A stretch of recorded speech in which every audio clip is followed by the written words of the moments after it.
balik kahit masama ang pakiramdam. Still, pauwi na ako. Sandali lang ako kasi walang makain sinisiling. Dahil ang daming turista. Yan na ang kanilang pick-up bus.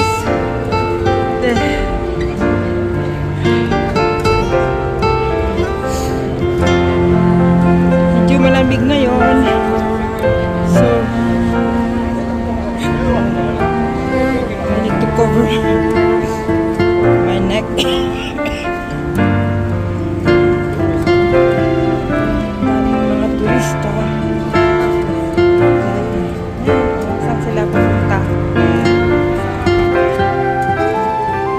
Sama pang aking pakiramdam. Then, nag-ubo pa. Very dry pa. And pabalik na ako dito. May